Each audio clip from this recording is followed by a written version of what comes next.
essere.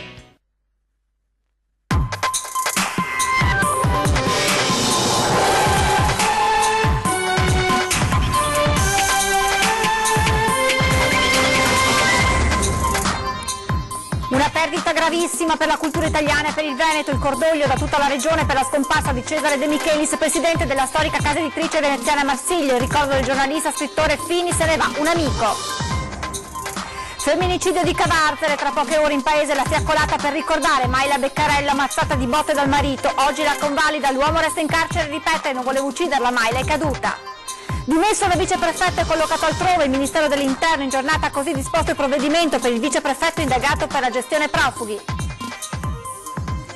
La superstrada pedemontana non si tocca, il monito del governatore del Veneto al ministro pentastellato Toninelli, nella legittimità dei controlli che il Ministero deve compiere ad arte Zaia rimane poco di cui discutere. Il caso della mamma trevigiana morta 5 giorni dopo aver dato alla luce i suoi gemellini. La famiglia ha deciso di non presentare nessun esposto e lunedì a Cimadolno per i funerali sarà lutto cittadino. Una bandiera con il leone di San Marco ad ogni nuovo nato in Veneto a spese della regione. L'idea viene da un consigliere regionale della lista Zaia, Gabriele Micheletto, polemica dall'opposizione. Stessa patologia, stesso ospedale, intervento compiuto contemporaneamente ed è corso nella stessa stanza. La singolare storia di due anziani coniugi di San Fiore operati al Cafoncello di Treviso. I titoli dell'edizione del Veneto dei telegiornali di Antenna 3, buonasera e ben ritrovati. Apriamo dunque con la scomparsa la scorsa notte a Cortina di Cesare De Michelis, lutto dunque nel mondo della cultura e dell'editoria non solo veneta ma di tutta Italia. De Michelis, che lo ricordiamo, era presidente della casa editrice Marsilio. Si svolgeranno martedì 14 agosto alle 14 nella chiesa evangelica valdese metodista di Callelunga Santa Maria Formosa a Venezia i funerali. Far libri, stamparli, leggerli, scriverli, raccoglierli, venderli, recensirli. Nella mia vita mi sembra di non aver fatto altro, come se un'ossessiva passione mi avesse travolto appena ragazzo. Eppure da sempre mi è sembrato non privo di significato farli qua, dove ero cresciuto, magari a Venezia. Quando cominciai lo sapevo e non lo sapevo che la Serenissima era stata la patria del libro, per questo continuo a fare libri a Venezia. Con queste parole Cesare De Michelis riassumeva un amore, o meglio una passione, come l'aveva definita lui, per i libri, che aveva riversato nel suo lavoro, collaborando subito dopo la laurea alla fondazione della casa editrice Marsilio, diventandone nel 1969 presidente. Nel 1965 come regalo di laurea ebbi una quota della Marsilio. A mio padre, che tutti volevano l'automobile allora, insomma queste robe qui, o per il motorino almeno, insomma delle cose. E dice no, perché c'era un aumento di capitale a Marsilio, compriamo l'1%, il 2%, non ricordo cos'era. Cesare De Michelis, fratello dell'ex ministro socialista Gianni, si è spento nella notte mentre si trovava in vacanza a Cortina. Il 19 agosto avrebbe compiuto 75 anni. Decano degli editori italiani, De Michelis aveva insegnato all'Università di Padova, per intraprendere poi nel 1980 la carriera politica, diventando consigliere comunale e in seguito assessore del Comune di Venezia. Ricopre l'incarico di consigliere della Fondazione Teatro La Fenice e di vicepresidente della Biennale di Venezia. L'anno scorso viene nominato Cavaliere del Lavoro dal Capo dello Stato Mattarella. Ma De Michelis, con il suo lavoro e la sua dedizione, farà della Marsilio una delle case editrici più importanti, che in 50 anni pubblica oltre 6.500 titoli, lanciando scrittori come Margaret Mazzantini, Susanna Tamaro, Chiara Gamberale. Inaugura inoltre la moda del giallo scandinavo con la saga Millennium di Stieg Larsson. Un amore per i libri che non era legato esclusivamente al suo lavoro, ma che faceva parte della sua quotidianità, basti dire che possedeva una biblioteca di oltre 100.000 volumi. Con lui se ne va un pezzo di storia della cultura italiana. E tanti messaggi di cordoglio giunti in queste ore dal mondo della cultura e delle istituzioni e anche dagli autori che con il presidente di Marsilio hanno collaborato per anni. Era un uomo, come si può dire, un burbero, un finto burbero, in realtà una persona generosa, una bruttissima perdita non solo per la casa editrice, per la cultura italiana e, se posso permetterlo, anche per me. Ecco, questo è quello che così a botta calda mi sento di dire. La voce rotta dell'emozione per ricordare un amico, prima che un editore. Le parole di Massimo Fini sintetizzano bene lo stato d'animo per la scomparsa di De Michelis. Scrittore e giornalista controcorrente, penna tra le migliori degli ultimi decenni in Italia, Fini era uno degli autori più amati dal presidente di Marsilio. Cesare era uno degli uomini più colti che io abbia conosciuto. Mi ricordo che alle volte gli ho suggerito qualche autore e lui, sia che accettasse la proposta sia che non accettasse, rispondeva sempre con una risposta motivata, cosa che nessun editore oggi fa più. Con Cesare De Michelis scompare un grande veneto e l'omaggio del governatore Luca Zaia. Il suo nome è sinonimo di industria culturale, quella vera, e di capacità di visione. Il Veneto perde un grande uomo di cultura dagli interessi poliedrici, capace di guardare in faccia il futuro e di anticipare i tempi. Ci mancherà e lo ricorderemo con rimpianto, annuncia il prossimo 22 settembre a Treviso, alla consegna del premio Parise, di cui presiedeva la giuria. Lo ringrazieremo ancora una volta. Il cordoglio è anche del sindaco di Venezia, Luigi Brugnaro. La nostra città oggi dice è triste perché ha detto addio a uno dei suoi rappresentanti più illustri. Per il presidente dell'Associazione Italiana Editori, Riccardo Franco Levi, abbiamo perso un maestro che ci ha dato una lezione di qualità, indipendenza e grande passione. Un veneziano europeo di idee e di opere, secondo lo scrittore politico Gianfranco Bettin, un socialista laico e senza pregiudizi, con cui discutere e confrontarsi era sempre stimolante e utile, un impegnativo piacere politico e intellettuale. Perché la mente aperta era il suo più grande dono. Molti dei miei libri, le tesi che c'erano, lui non le approvava per niente, ciò non gli impediva affatto di pubblicarli. E adesso torniamo a parlare del femminicidio che si è consumato a Cavarzere con la morte di Mayla Beccarello, uccisa di botte dal marito. Ebbene, andiamo proprio a Cavarzere, dove tra pochissime ore ci sarà una fiaccolata per ricordare Mayla, ma anche per non dimenticare le tante vittime dei femminicidi. E vedo già collegato per noi Tommaso Stoppa, al quale cedo subito la linea. Buonasera Tommaso. Sì, buonasera da Cavarzere, piazza del municipio, dove, come hai detto bene, tra pochissimo alle 9 in punto partirà la fiaccolata in onore e in ricordo di Mayla Beccarello. Siamo qui con il vice sindaco Paolo Fontolan che ha, insieme al resto dell'amministrazione comunale, voluto questo momento e vi chiediamo il senso di questa chiamata a raccolta dei vostri concittadini. Il senso è stato, come ha detto giustamente lei, quello di chiamare a raccolta tutti i nostri concittadini per dire tutti insieme un forte, fortissimo no alla violenza sulle donne, no alla violenza nella nostra società, sempre e comunque. Naturalmente, oltre a questo, il voler stringere in un grande e commosso abbraccio ideale Mayla e i suoi cari, l'anziana mamma, il fratello, la sorella e tutti coloro che le hanno voluto, anzi le vogliono bene.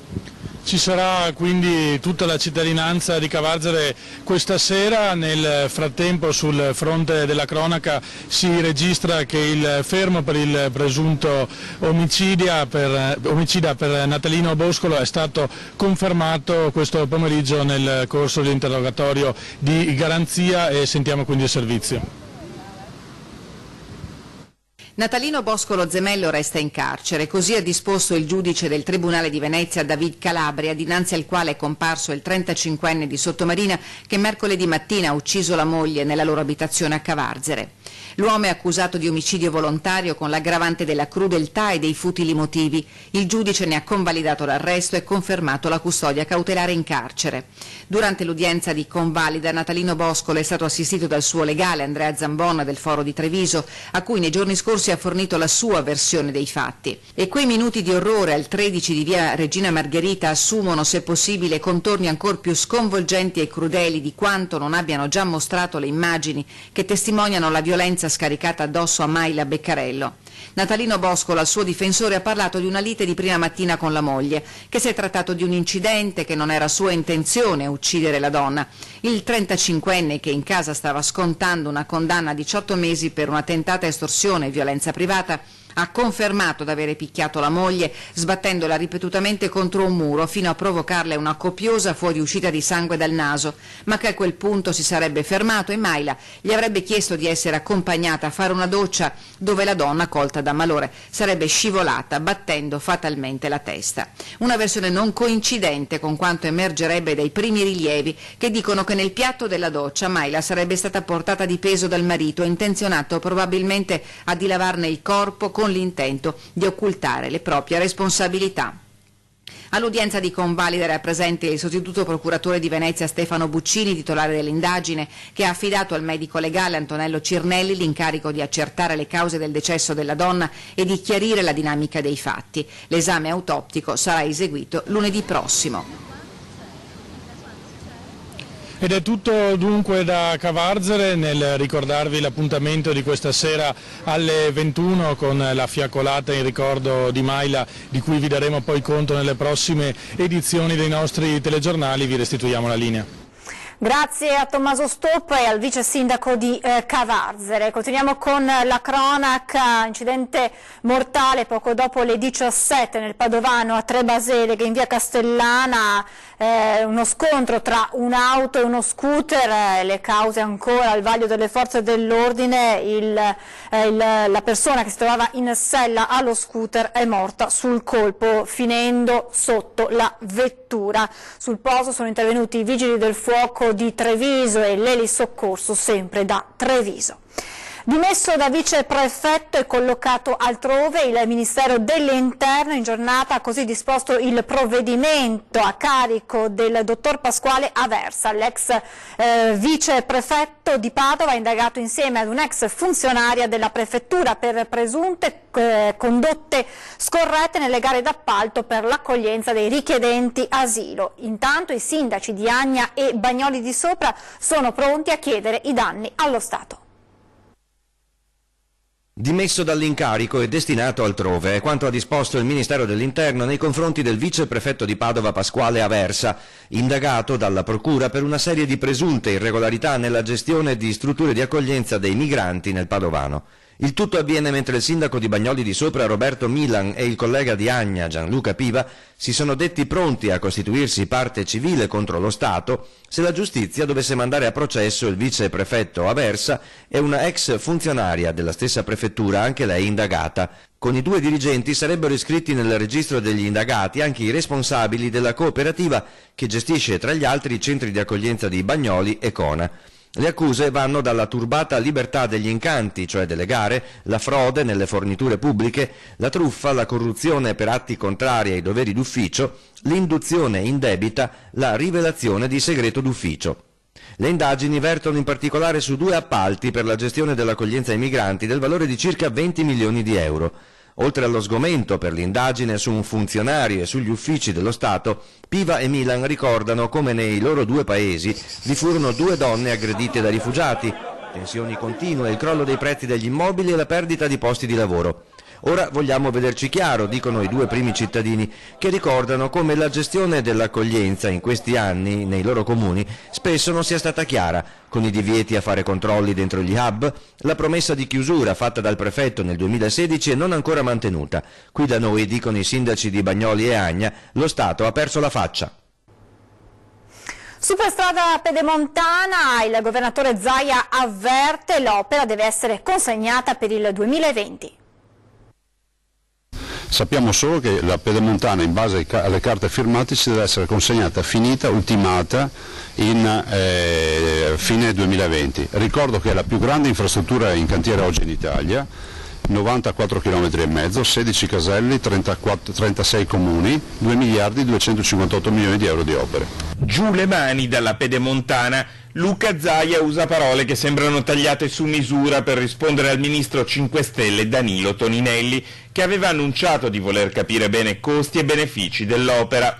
La Pedemontana Veneta, la più grande opera in cantiere in Italia, non si tocca. A ritenerla strategica è il tessuto produttivo del nord-est. I cantieri sono aperti e pur nella legittimità dei controlli che il Ministero deve compiere, sottolinea Zaia, rimane poco di cui discutere. La Pedemontana è un progetto del 1990, l'attuale progetto in cantiere è del 2002, la gara è del 2006 e l'aggiudicazione in virtù di una sentenza del Tribunale del 2009. Noi siamo arrivati nel 2010 e abbiamo recuperato con non pochi sforzi, qui c'è con me l'assessore De Berti, abbiamo recuperato con non pochi sforzi tutta la partita, abbiamo fatto squadra coinvolgendo l'ANAC, l'Autorità Nazionale Anticorruzione, abbiamo coinvolto la Corte dei Conti, l'Avvocatura dello Stato, addirittura abbiamo nominato come commissario della Pedemontana il vice avvocato generale dello Stato che era l'avvocato Marco Corsini e noi insomma se qualcuno vuole vedere carte noi ne abbiamo quintali di carte. Quasi un monito, chi vuole vederci chiaro sulla questione pedemontana deve solo accomodarsi.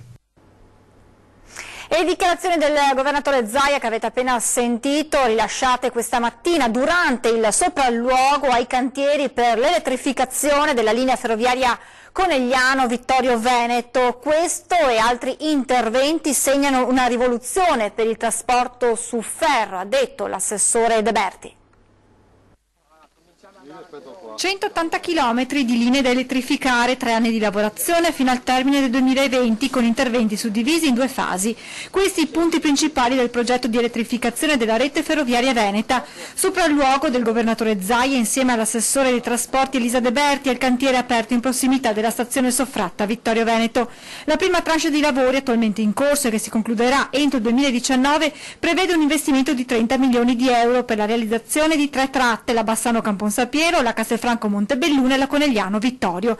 La seconda fase del programma di elettrificazione prevede la chiusura del cosiddetto anello basso tra Treviso e Vittorio Veneto con gli interventi sulle tratte Treviso, Montebelluna, Belluno, Ponte nelle Alpi, Vittorio Veneto. Nella seconda fase procederemo anche con la realizzazione del sottopasso per Vittorio Veneto e sono state fatte le opere per predisporre proprio la realizzazione più semplice possibile del sottopasso viaggiatori. Un progetto nato nel 2015 per superare i problemi determinati dalle rotture di carico. Ci siamo impegnati ad investire e a fare delle scelte politiche per arrivare a togliere la rottura di carico sia di Montebelluna che di Conegliano.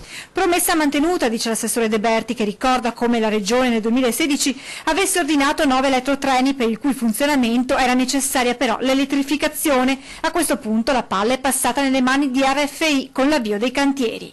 RFI ha iniziato e con oggi vediamo il cantiere la prima fase e sono assolutamente fiduciosa che nel 2020 vedremo la realizzazione di tutto l'anello basso del Bellunese elettrificato. Interventi che andranno a migliorare il servizio a Vittorio Veneto e Conegliano. Un rinnovamento di tutta la tratta ferroviaria che verrà elettrificata, tra l'altro si inserisce anche insieme a un altro grande lavoro che è stato fatto dalle ferrovie, che è stata la ristrutturazione della nostra stazione di Conegliano, per cui veramente entriamo finalmente nel nuovo millennio. Ma le novità per quanto riguarda il trasporto su rotaie non si fermano qui. Come ricorda l'assessore De Berti, oltre ai lavori di elettrificazione vi sono interventi per il miglioramento delle infrastrutture, dei mezzi e dei servizi, per l'eliminazione dei passaggi a livello e l'istituzione del biglietto unico. Tra investimenti infrastrutturali, miglioramento del servizio e il biglietto unico che arriverà nel 2020 sarà una vera rivoluzione del ferro. La cronaca, la Procura di Venezia ha aperto un'indagine per accertare le cause della morte di una donna, Ornella Mortati, 60 anni, di Scorzene, veneziano, deceduta all'ospedale di Mirano dopo essere stata sottoposta ad un intervento per l'impianto di un pacemaker. Il fascicolo di indagine al momento è senza indagati ed è stato aperto nell'ipotesi che a causare la morte della donna sia stata una lesione durante l'operazione. L'autopsia si terrà con ogni probabilità lunedì prossimo. La donna, che aveva gravi problemi cardiaci, è deceduta nel corso dell'operazione a causa di un'emorragia. L'ULSS 3 Serenissima ha aperto un'inchiesta interna sulla base del referto dell'intervento con un esame del medico legale da cui sarebbe emersa una lesione al cuore. Quindi è stata decisa la segnalazione alla magistratura che ha avviato i propri accertamenti autonomi sull'accaduto. Adesso ci fermiamo per qualche minuto di pubblicità, restate con noi, a tra poco.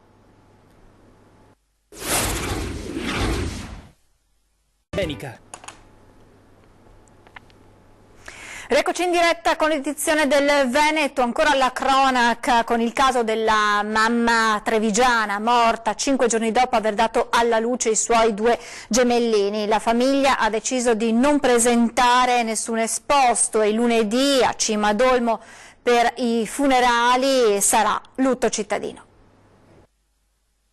Nessun esposto in procura, nessuna azione legale, solo una tragica realtà con cui fare i conti da qui ai giorni a venire. La famiglia di Maria Buso, il marito Fabio Piovesani, il fratello Stefano e i genitori hanno deciso di procedere con i funerali della 39enne, morta dopo aver dato alla luce all'ospedale Cafoncello 2 gemellini. I sanitari che l'hanno avuta in cura, dal reparto di ostetricia dove è stata fatta partorire con taglio cesareo, alla chirurgia, alla terapia intensiva, si sono confrontati ribadendo che a stroncare la mamma è stata una tragica fatalità. Una setticemia causata da una necrosi addominale che non aveva dato alcuna avvisaglia, un evento imprevedibile non collegato al parto con un decorso rapido e purtroppo fatale. I funerali sono stati fissati per lunedì pomeriggio alle 15:30 nella chiesa di Cimadolmo, poi il feretro sarà cremato. Il rosario sarà recitato nella stessa chiesa domenica alle 18:30. Il sindaco Giovanni Ministeri ha proclamato per il giorno dei funerali il lutto cittadino, un dolore che investe 2 comunità, Cimadolmo e Maserada, dove la coppia viveva. Floriana Casellato, ex sindaco di Maserada, era stata maestra di Maria e la ricorda così. Maria era una ragazza calma, tranquilla, conosco bene tutta la famiglia, anche il fratello, l'abbiamo avuto a scuola a Cimadolmo.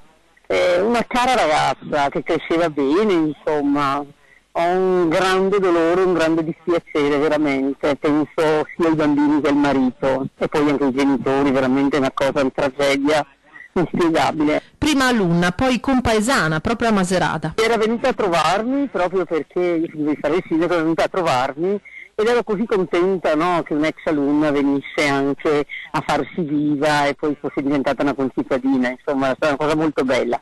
E poi rivedevo anche i genitori, insomma, li ho visti alla Sagra Paesana, erano in grande attesa di questo evento. Dalla gioia della maternità al dramma, così immenso da non riuscire a crederci. Non pensavo fosse vero, perché mi pareva, sentivo degli amici miei che l'avevano vista qualche giorno prima di entrare in ospedale, a cui aveva detto ho programmato la visita, ormai l'intervento per il tal giorno, eccetera.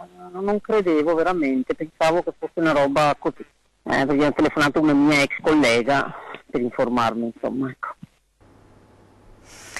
La politica e polemiche in Consiglio regionale per la proposta del consigliere regionale della lista Zaia Gabriele Micheletto, donare una bandiera con il leone di San Marco ad ogni nuovo nato in Veneto a spese della regione.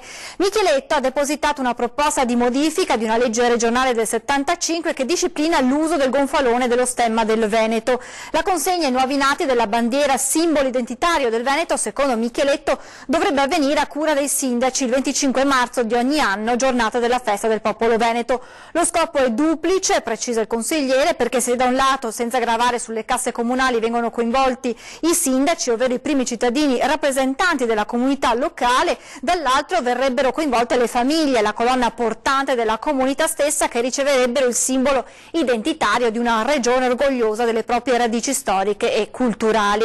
Immediata la reazione del Partito Democratico, la fantasia propagandistica della Lega tocca vette impensabili, afferma in una nota il consigliere regionale Graziano Azzalin. Dopo le leggi identitarie si sentiva proprio il bisogno di una bandiera veneta per i nuovi nati. Mancano i soldi per le scuole paritarie, ma noi regaliamo alle famiglie, continua Azzalin, delle bandiere perché siano orgogliose di essere venete. Sarebbe curioso sapere, conclude il consigliere PD, se verrà consegnata a tutti i nuovi veneti, viste le posizioni della Lega sullo ius soli.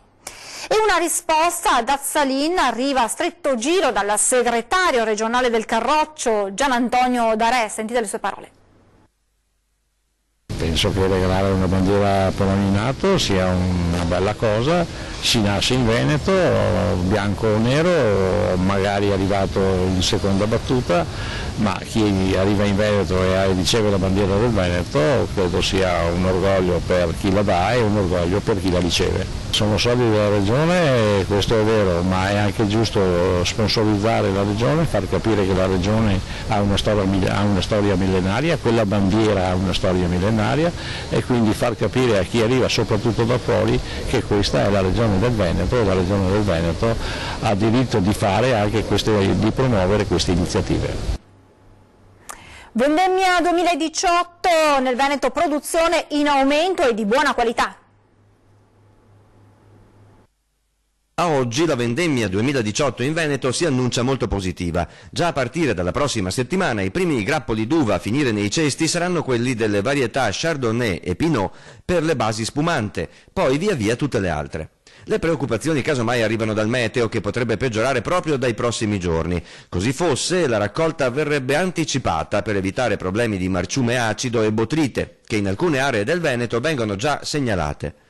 Il punto sull'imminente vendemmia è stato fatto a Legnaro, in provincia di Padova, nella sede di Veneto Agricoltura. Un'annata migliore rispetto al 2017, che venne in parte penalizzata da alcune gelate primaverili. Le previsioni parlano di un 20%, 15-20% di crescita della produzione della viticoltura veneta, in parte dovuta alla diversa situazione che quest'anno si è creata rispetto al 2017 e in parte dovuta ai nuovi vigneti che stanno effettivamente partendo nel Veneto. Sono quasi 100.000 gli ettari di terreno coltivati a vite in Veneto, il 90% dei quali a denominazione.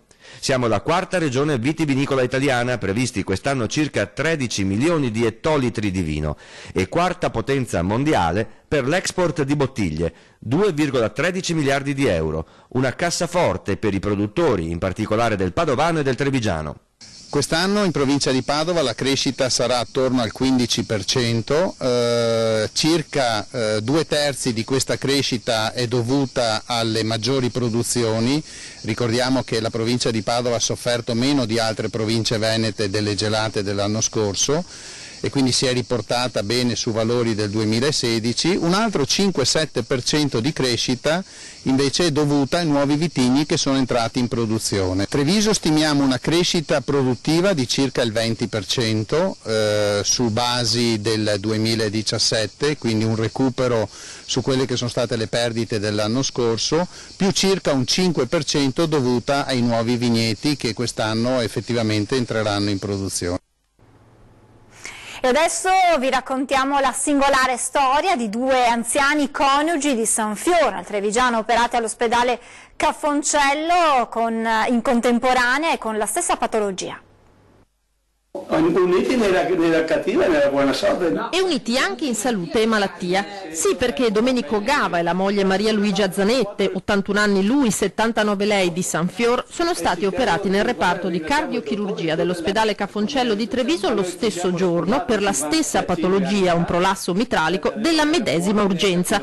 L'equipe, coordinata dal dottor Giuseppe Minniti, ha deciso anche di ricoverarli nella stessa stanza, dove marito e moglie, insieme da 50 anni, badano l'uno all'altro.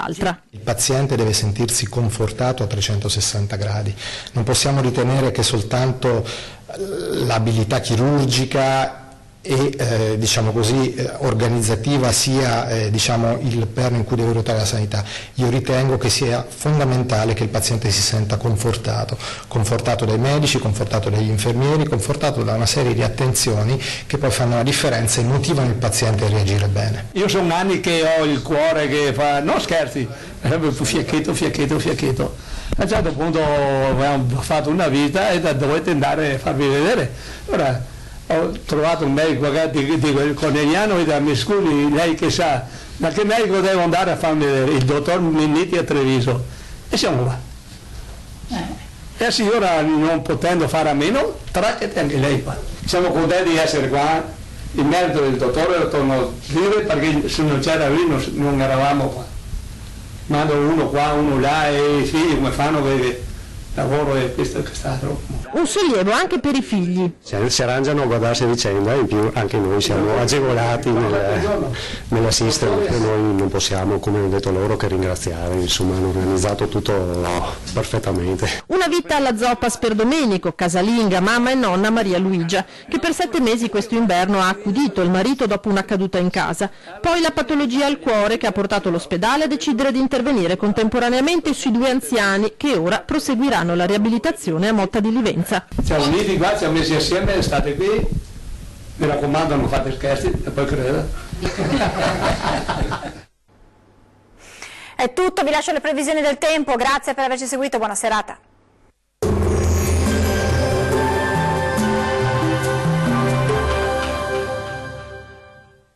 Ben ritrovati al meteo. Alta pressione e dunque bel tempo su tutto il nostro territorio, ma vediamo il dettaglio. Sul Veneto ampio soleggiamento, sarà dunque una splendida giornata all'insegna del sole su tutti i settori.